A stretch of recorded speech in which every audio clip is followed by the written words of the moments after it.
Hello, everybody, and welcome to this awesome class that we got. We're gonna focus a lot on deal finding in this class, and where are the hidden gems and the discounted houses. We're gonna unveil the secrets, right, and how to unearth some of these hidden gems for you.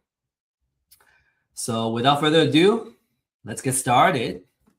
And I want to also take this opportunity to congratulate you for joining us and learn, how you can control your financial future by finding the right deals in real estate investments. In business, we always talk about the different kind of arbitrage, right? Arbitrage means seeing the difference between something and then take advantage of that gap. For example, an example would be, say, I'm buying low, selling high, right?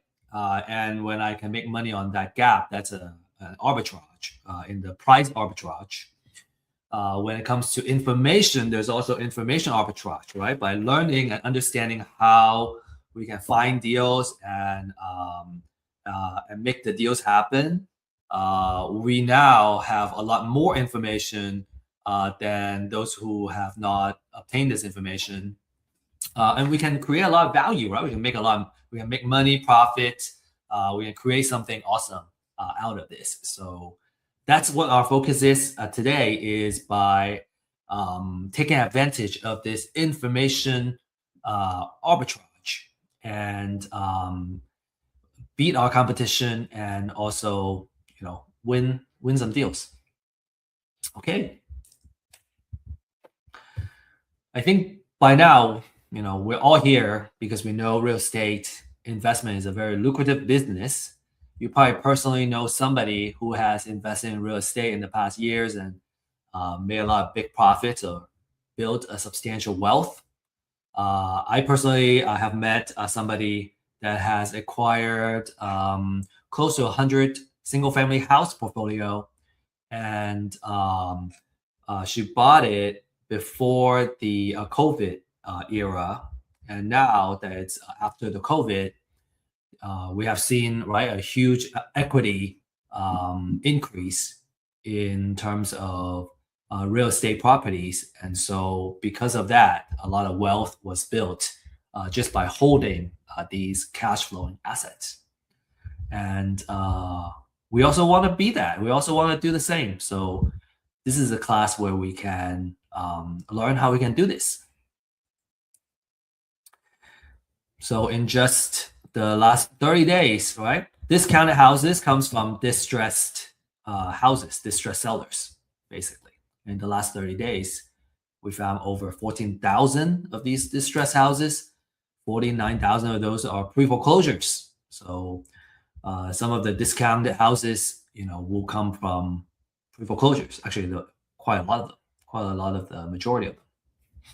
This is a gold mine, and we have a class called pre-foreclosure gold mine that you can learn about how to work these leads, right? How you can make a deal and get these deals in the contract and all that using pre-foreclosure leads.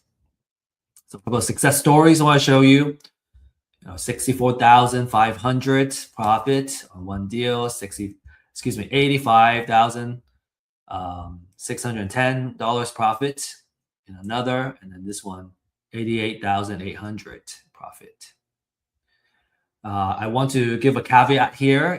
These are kind of selected success stories, right? Not every deal is gonna be so lucrative, but there is opportunity where you can do that. So the natural question is, how do we find these deals and how do we make money? And in this class, we're gonna be going over how you can do that, how you can find great investment deals through distressed houses.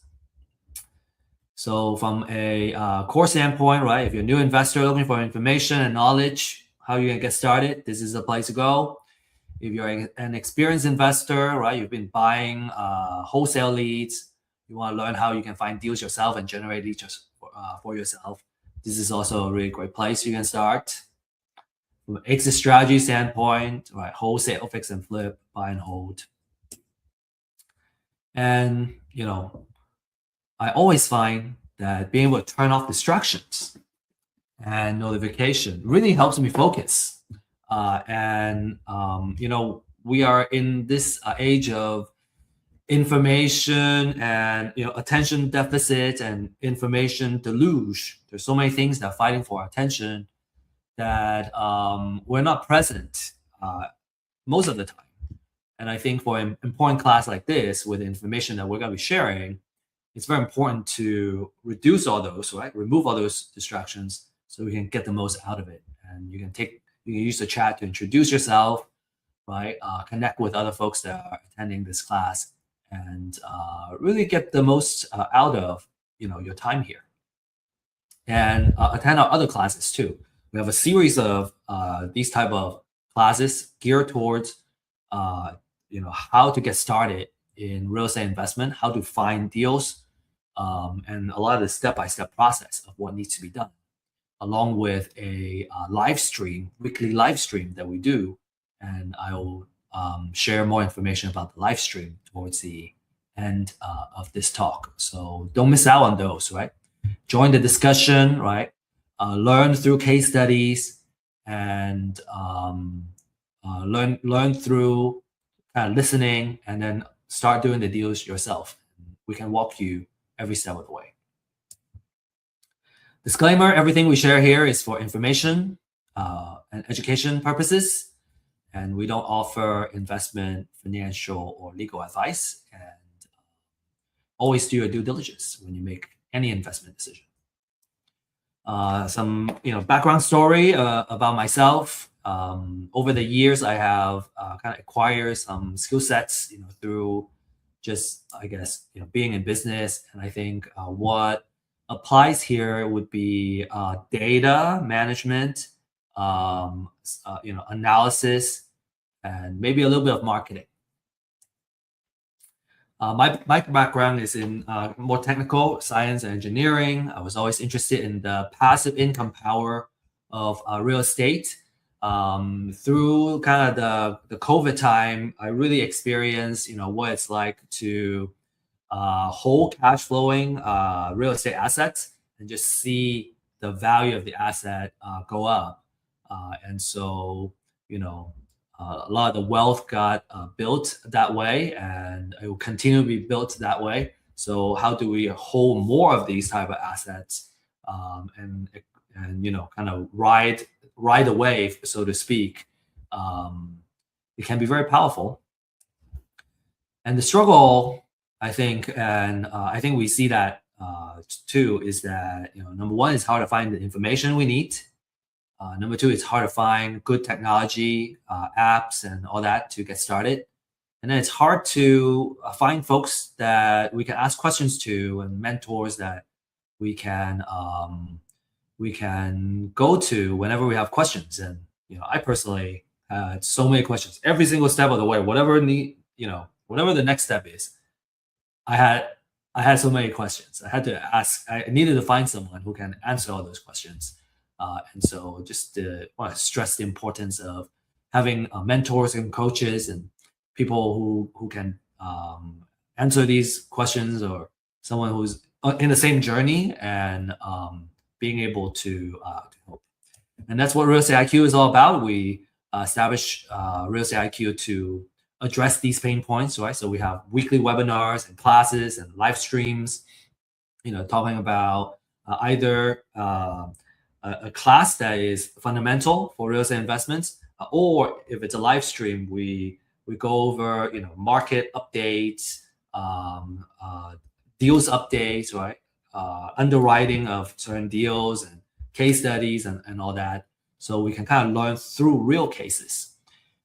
And then we have obviously the distress seller data and the community that you can leverage to make deals. So I hope you're excited, because we're getting started and really talk about the details of the deal finding. Okay, so we have two two things, right? Main topics today. One is how do we make money? And we'll talk about the different business models. And the second topic is where we can find these hidden discounted houses. And again, it's about finding the distress. Money is in the deal. So how do we find the deal? If we can find the deal, we can always make a profit. So business models. Okay. So people talk about exit strategy. We call it business models because that's how we can make money out of each. So there are three main business models that we'll go over today. There are some advanced ones too, which we are not going to go over. Maybe we'll go over that in our Dealmakers live stream or our office hours. And it will be kind of case-to-case basis. Okay, but let's talk about the basic ones, right? Like this is the fundamental stuff. So there are three business models. The main one, the first one is buy and hold. For buy and hold, you buy the property and you rent it out for monthly cash flow. This business requires the most capital. We have two big dollar signs because you need to put down some cash in order to hold the property. And as the property continues to cash flow, right, pays for everything, you get some operating profit, cash every month. And then also there's opportunity for equity growth and all that. Okay, it's buy and hold is a wealth generator, and we'll go over that in detail a little bit down the road. Okay, fix and flip. In fix and flip, you buy a property that's undervalued. Usually either it's it is an ugly house. I think that's a nice way to say it. Either it's an ugly house, something that has a lot of maintenance that has been deferred. Or just something that we want to really upgrade and kind of create that appreciation. And then you sell the finished house to a home buyer, right? A retail home buyer, someone who needs to live in a house that's move-in ready. You provide that. And this requires less personal capital because you can leverage, right? If you get a house in a good deal, you can usually get financing, and there are 100% financing lenders out there that can help you fund the purchase and the repair for the property. So you don't need as much personal capital, but you still need to have some level of skin in the game.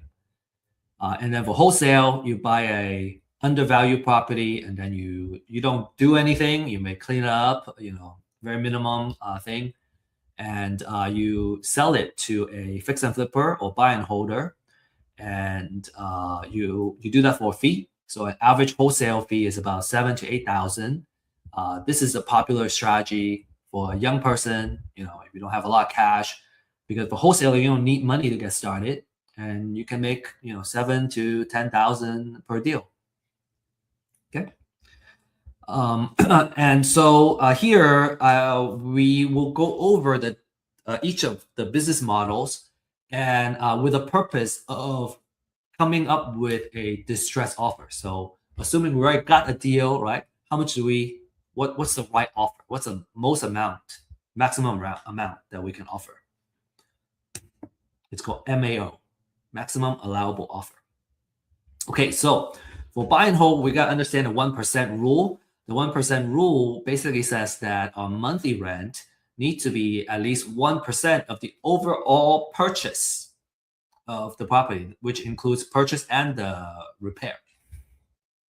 So in this example, if I'm paying for a house, right, overall, I'm paying for it, and it's $250,000 all in, we need to make $2,500 per month in order for everything to pay itself and still yield a cash flow. And the way we can come up with an offer is to go the opposite. So what we do is we run a market analysis. It's called comparative market analysis, CMA, on rental. So if the market rent, right, based on what's being rented in the houses in the area, let's say it's around $2,500, then I do the reverse. Basically, I multiply by 100. So I got 250,000. And if the repair is 20,000, subtract that, then the highest offer that I can offer to a seller is 230,000, because all in, I'm gonna put 230K here, I put 20K here, so all in I'm at 250. I better be renting it out for 2,500. Okay, so this is a very idealized example, right? There's different fees and all that in closing, and that we are kind of ignoring, because when we follow this general rule of thumb, in general, all is kind of taken care of. So that 1% is very useful. We kind of ignore all the little fees and the noise, and kind of come up with a number that works for us. And if I want to have a little buffer, maybe I take another 5K out of this offer, 10K to kind of account for whatever fees I need to close.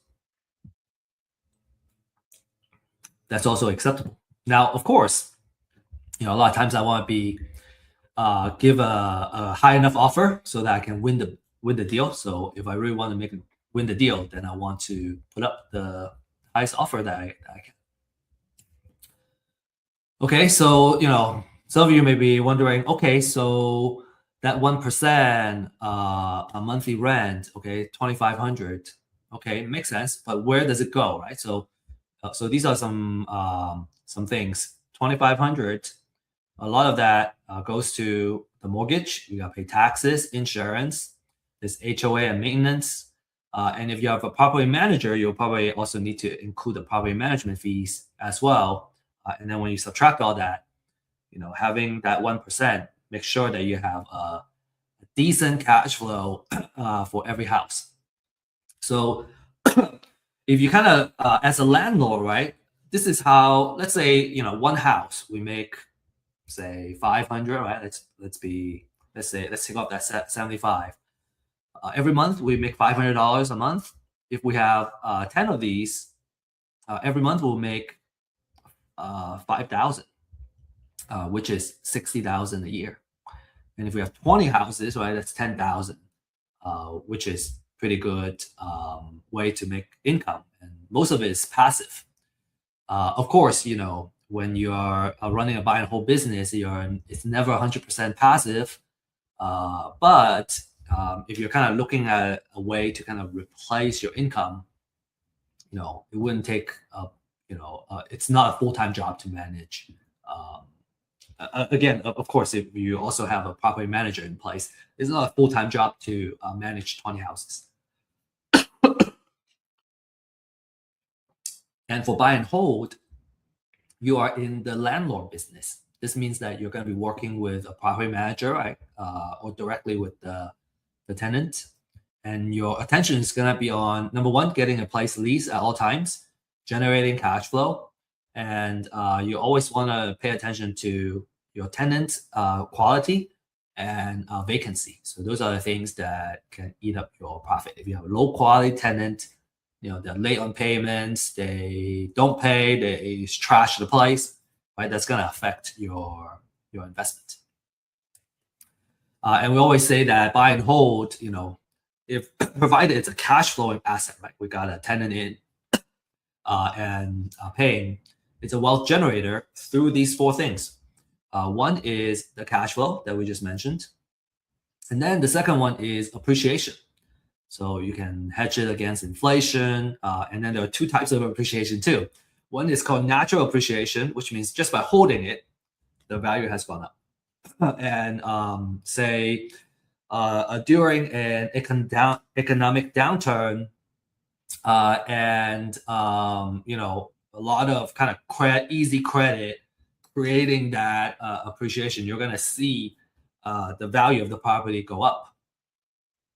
And natural appreciation is more passive. It's not something that we need to do. We just hold it and kind of watch the value grow. So on average, the house itself naturally appreciates, and then also during economic downturn, it appreciates more significantly as well. The other type of appreciation is called forced appreciation. That means we go in there, we fix up the house, and now the house in a much better shape, and now it's also worth more. So we force the property to appreciate in value. And then you have tax savings, right? You got depreciation, you get mortgage interest that you can write off, and then you also have operating expenses that you can write off in terms of taxes. And then every single month, as you pay down the mortgage, the principal gets paid down, so you have equity build up as well. So those four things are working combined together, working on top of each other to help you build wealth slowly. Next, let's talk about fix and flip. For fix and flip, we pay attention to the 70% rule. Okay, so let's talk about how we can apply to it. The 70% rule means that we should only pay 70% of the after repair value of the property. So let's say a house, we run the after repair value. And how do we do that? We usually would also need to run a CMA, a comparative market analysis, to see what the houses around the area are selling for and come up with the kind of estimate. So in this case, let's say it's 500,000, then 70% of that is 350. So 350 minus, say in this case, the repair budget is 70,000. Subtracting that, that's $280,000. That's my maximum allowable offer. So that means, we buy it, we fix it up, and at most we are at 70 cents to $1. The other 30%, will go into holding costs, closing costs, and financing costs and all that. So we need that buffer.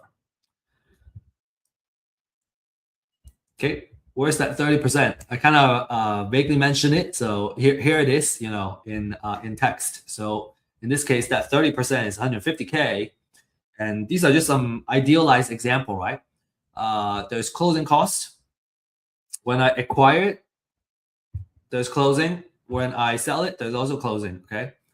And then during the time of the rehab, I also have to be paying for holding costs and maintenance and all that.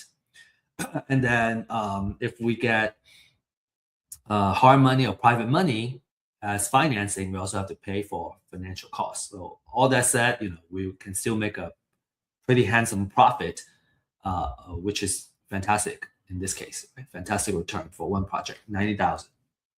For fix and flip business, you're basically in the construction business, right? That means a lot of the attention will be on rehabbing the property, make sure you're on schedule, on time, right? You probably, if you're going to manage subcontractors, right, you're going to be managing them and making sure they are producing quality work and they are available to do the work. So what's going to eat up your profit? It's going to be project delays and overrun because that's going to cost you to say not being able to finish the project and let's say you got extend the loan. Well, you're going to have to pay more for the loan extension and everything for this hard money loan.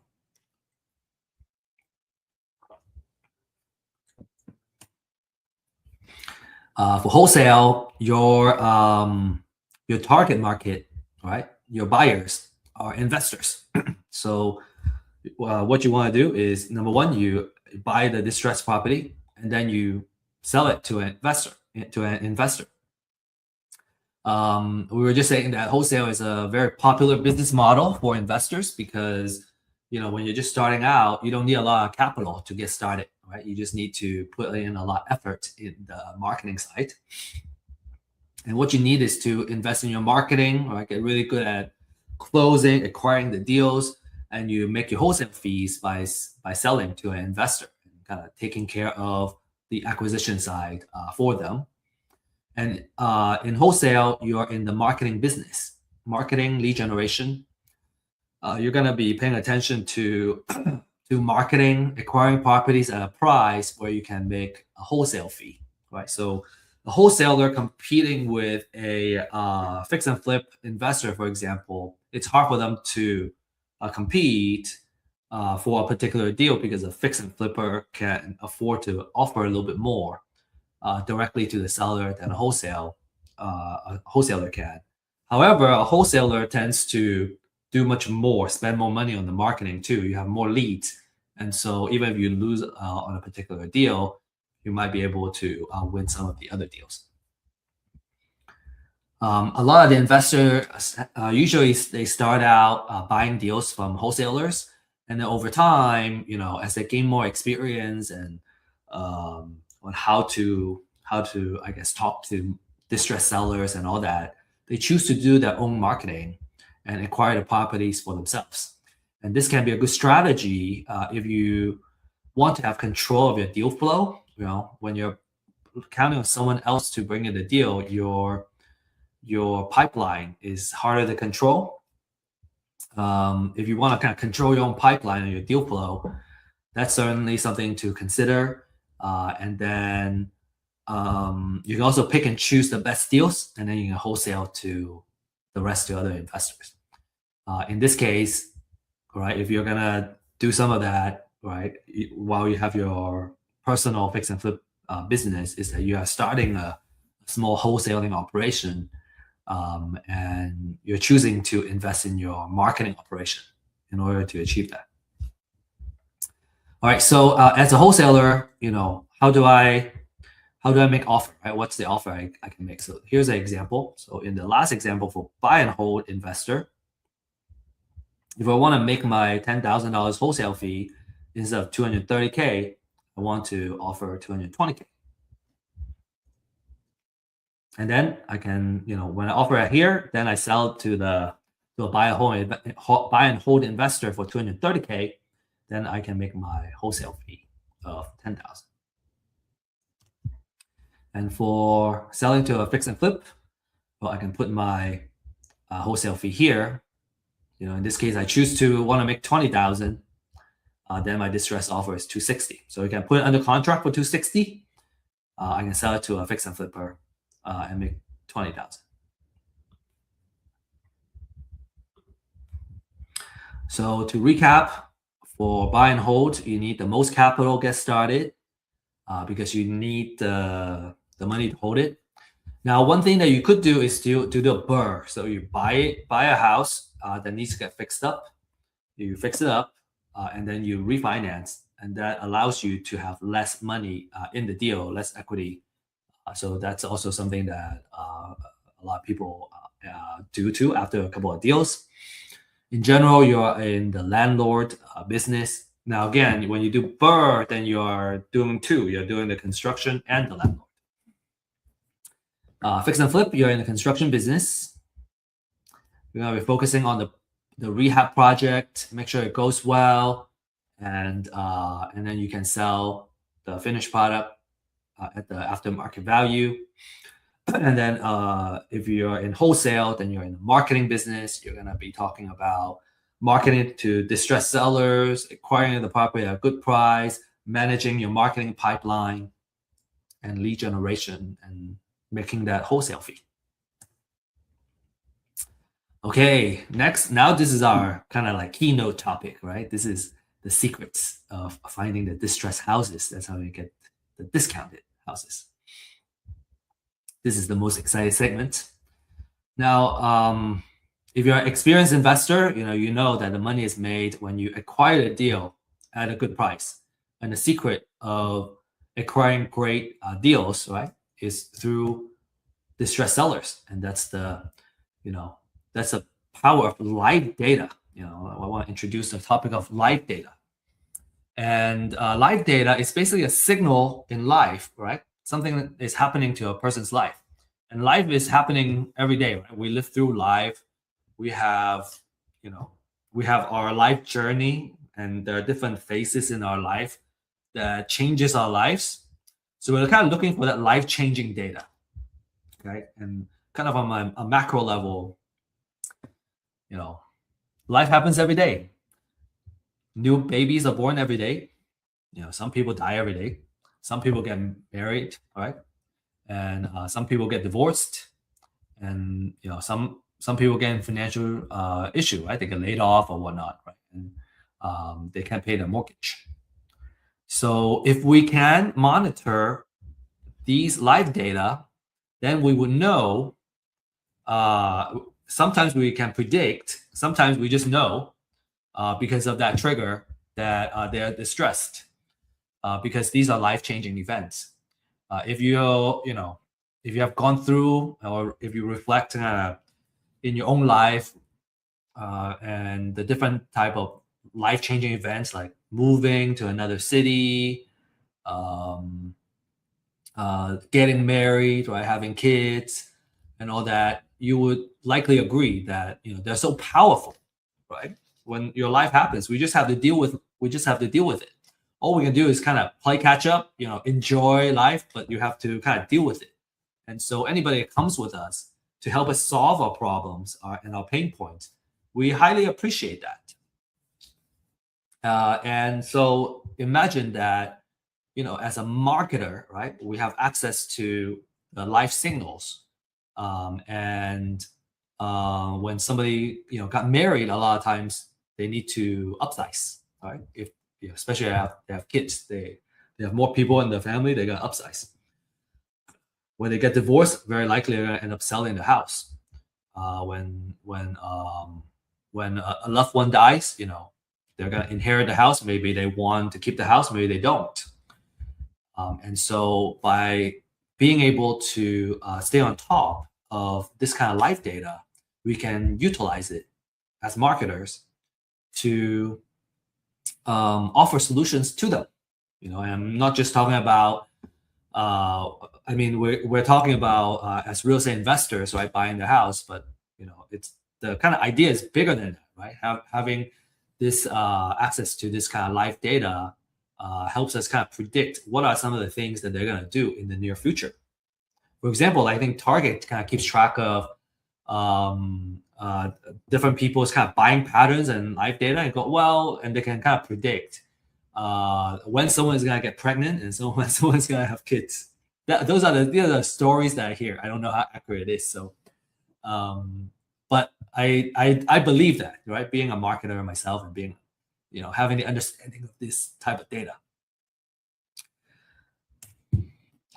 So to find people that are motivated to sell or distressed, right? We want to find the folks that are in some kind of financial distress.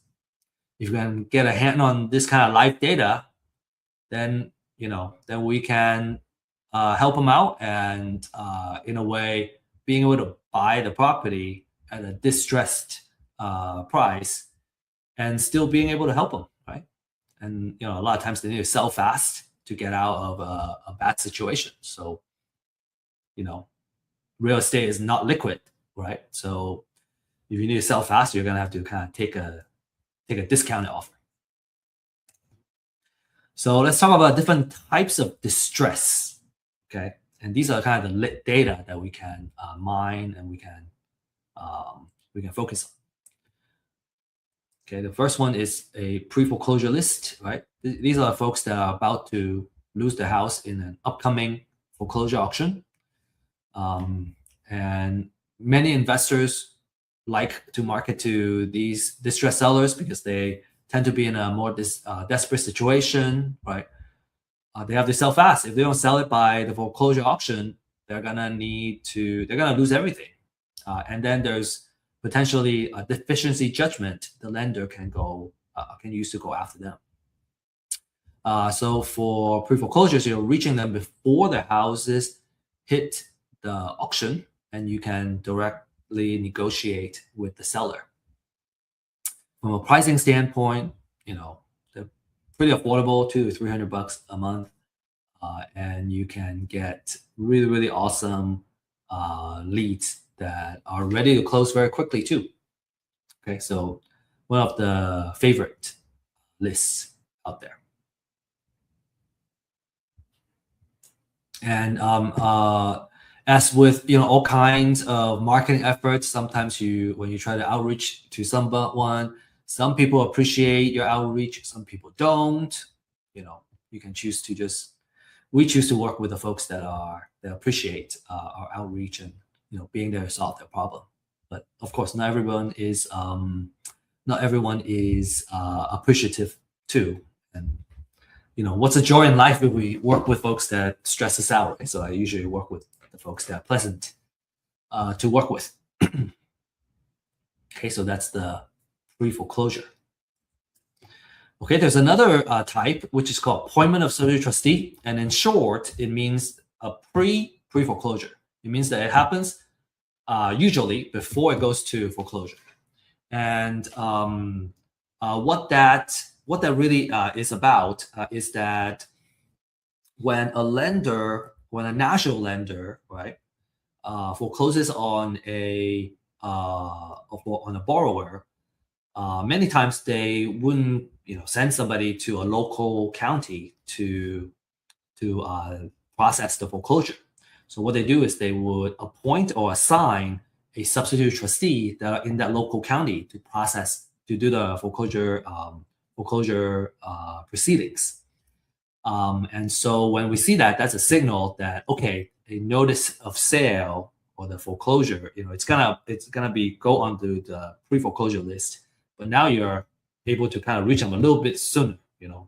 In some cases, not all cases, you have more time to reach out to these distressed sellers. So we call it pre-foreclosure.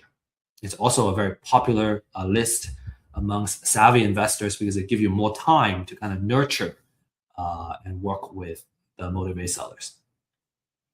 We have a class called pre-foreclosure goldmine. And again, we go deep into how to work these leads. So if you're interested, make sure you join that class, okay? Next, we have probate. This is another popular life signal for real estate investors. And what that means is, someone has passed away. He or she owned a real estate property. Not all heirs that inherit the property want to keep the house. Maybe they want to sell it to settle, some of the expenses and all that, right? Maybe there's some debt from the passing person that that needs to get settled. The estate needs to sell, or maybe it's just you can keep them, but it's a headache to keep it to upkeep. Not everybody wants to be a landlord, and so upkeep and maintenance, right? Not everybody is interested in dealing with that. And experienced investors love probate because they're extremely lucrative, right? Typically, when a person dies, they have already paid off the property, or there's a big equity on those properties, and so you can offer a cash offer, and everybody can win. And because they're so lucrative, the leads are also very expensive. They're usually about $3 per lead. Okay, and then another major type is eviction, right? These are tire landlords. There are two types that you can take advantage of. One is a professional landlord. This is somebody who owns a portfolio of properties. They have been building it for years and holding it for years. They have kind of built a lot of wealth with it too, but now they're ready to just sell and retire. And this is a fantastic situation because you get all that, the entire portfolio, and your problem is going to be, okay, how do I sell this portfolio of deals, which is a good problem to have. Maybe we can help you with that too. We have a lot of investors in our community. And the second type, which is more common, and actually a Zillow report just stated that there has been a way uptick in accidental landlords. These are the folks that maybe they buy another house, right? Because of life change, they need a bigger house or smaller house, and now they have the old house, and now they are,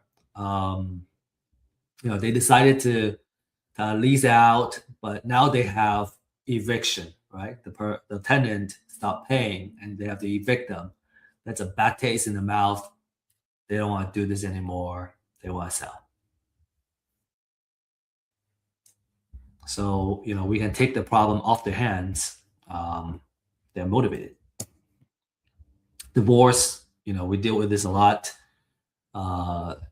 Maybe the court has ordered the seller to sell. Maybe you need to have cash to kind of pay off the ex, And that's also a expensive list, about $3 per lead. Okay, then we have taxes, right? In the beginning, the person owes, they're delinquent in paying for the property taxes, and then after a certain amount of time passed, then the county decides to put it into a tax foreclosure, and so you owe property taxes. So those are also very motivated sellers. Depending on, right, if it's tax foreclosure, they are very desperate. Delinquent taxes, sometimes the amount is not very high. So we usually filter out the ones that have a higher delinquent tax amount. Moving on, there are also code violations, right? A couple of ones that we look for are tall grass, exposed roof, or unsafe type of violation. The city has this information, and they have their own codes. A lot of the codes are very similar across different cities. The distress is that they can't keep it up, and so that's something we would love to market to as well. And then there are liens. They owe money either to the IRS, Uncle Sam, or they owe a mechanic's lien, right? They owe a contractor, or there's a hospital lien, which means they owe the hospital some medical bills.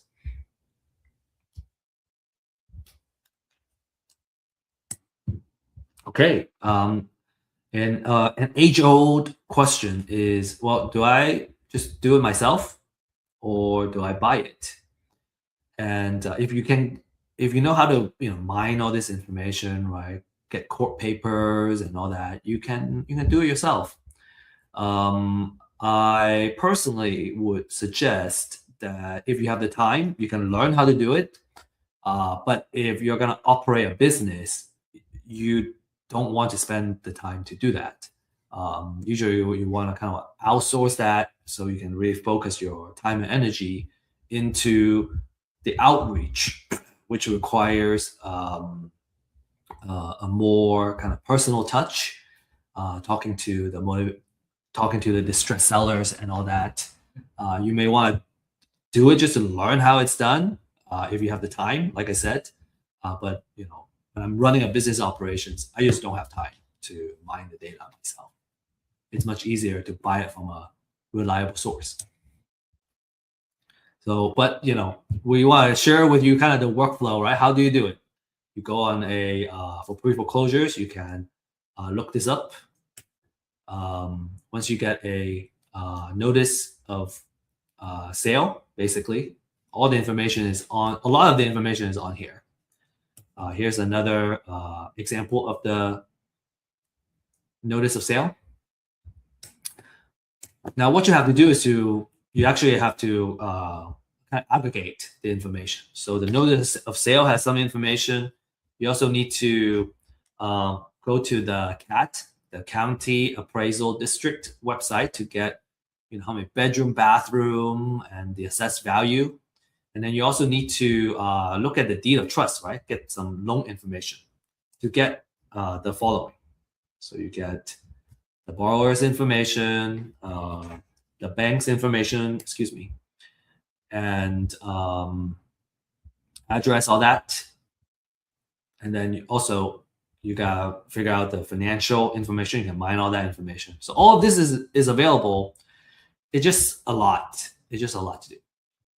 And so it's much easier to outsource it. It's kind of our conclusion. Okay, probate, you can look up, go to a probate court and look that up. And these are the information. The decedent, is there a real property? Sometimes there's no real estate property there. And then, you can also kind of read the filing and capture all this information. Delinquent taxes, you can pay the county. So, all of this combined takes about 15 to 20 minutes of research per record, especially for the pre-foreclosure and probate. And it's just a lot of leads. I think it's just so much easier to use the data and instead of doing it. But that would just be my suggestion. Anyway, a quality list is gonna tend to have these type of information, and you want to pay attention to the update frequency and all that. The last thing is just kind of want to go over. A lot of folks would kind of look at the equity percentage as a filter. When you have all the information, maybe there's like 1,000 leads. Well, do I market to 1,000 people or do I market to 100 people? And you may have different approaches. Some people prefer to have a more focused list for driving there, door knocking, or doing outreach. And if you want to kind of shrink your list, you tend to kind of look at the address, right? What zip code makes sense for you, the equity percentage, and some people care about if there is already a loan modification or loan type, different kind of loan type in place. So you can kind of create, after you get this list, you can kind of filter it down to your own list, and then you can create a niche that you can dominate in because you specialize in that particular type of distressed sellers. So kind of already talked about that. The most important thing, I think, especially for quick foreclosure, is the freshness, right? The speed to the leads is very important. Okay, so we still have some time, so I want to use this time to share a case study with you.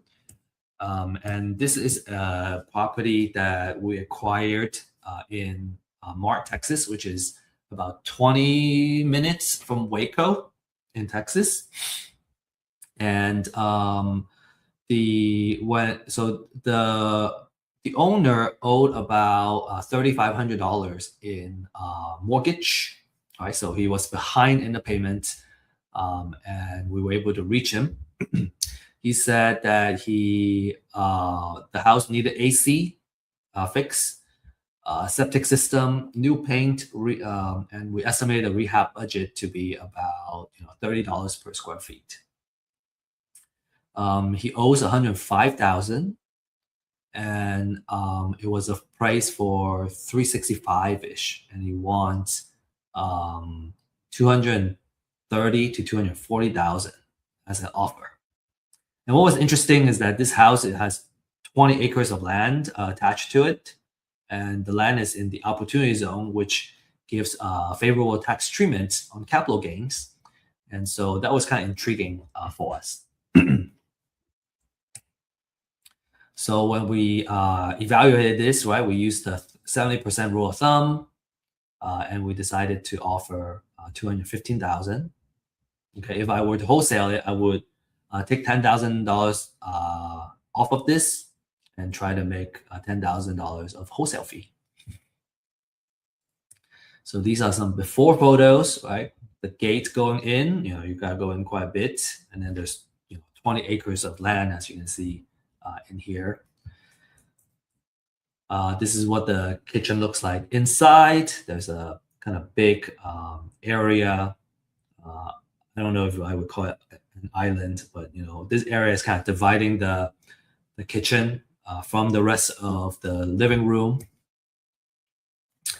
And then we have some photos of the bathrooms, bedrooms. Okay, and then we started, we acquired the property, and then we started improving it. So phase one is called a demo. So we rip everything off. You're gonna see a lot of activities and a big change, right? You're ripping off the carpet, you're ripping off everything. Okay, so that's what these looks like. And then phase two, started working on the outside, and the inside already got ripped off. Everything got ripped out, and we painted the interior. First coat or first two coats of paint. And then in here, you can kind of see like there was a addition that the original owner added here, but it was very low ceiling. It wasn't built to code. And at first we thought, okay, maybe we can use the additional square footage, but it turned out to be too expensive to bring it back up to code. So the decision after that was to remove it and change the entryway into a window. So that's what we're seeing here. And then, in the middle of the kind of bathroom. Okay, this is during. So here, the addition got removed out here, and we added a window. And you can see the gate has been painted. So now it's looking nice and pretty. Things are starting to come together in phase 2. We decided to rebuild the kitchen cabinet, and that increased our rehab cost. But we thought that that makes sense because of the quality of the rehab that we're going to be the price point we're going to be selling it at. Needs to have a nicer kitchen cabinet. Okay, this is the bathroom, kind of almost done.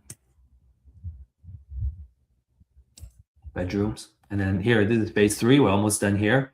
So you can see we added an island with a sink here, but now the kitchen and kind of the living area is all right. It's much more open, and the entire space is just like it looks huge and very comfortable.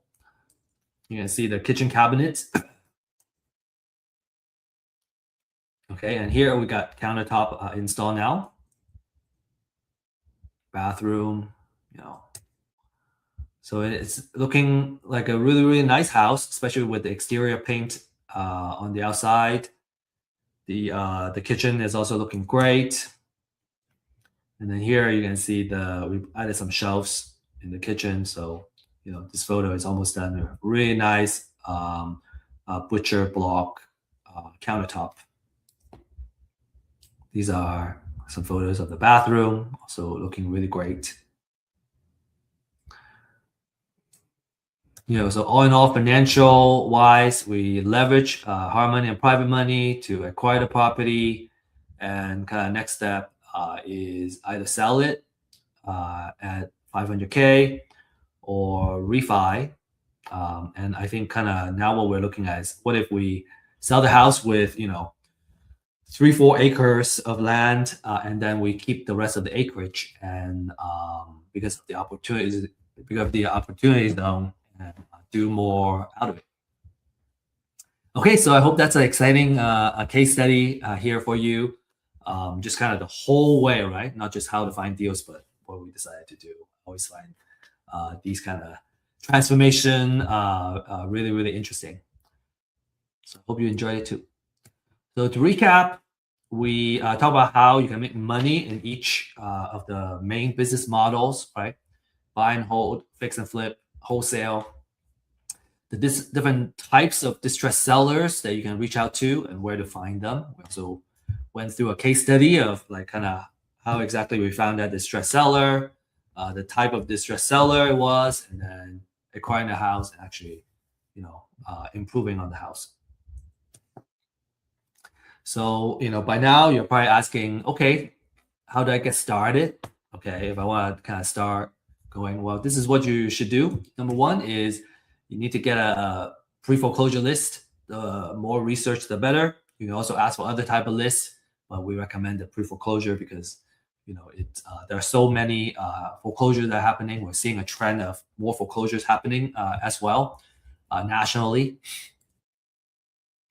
So you can get first-hand data, right? Freshest data available, and on the market, we're talking about $200-$300 easy on a monthly basis every metro, and we are offering this very disruptive pricing that's not gonna last for a very long time.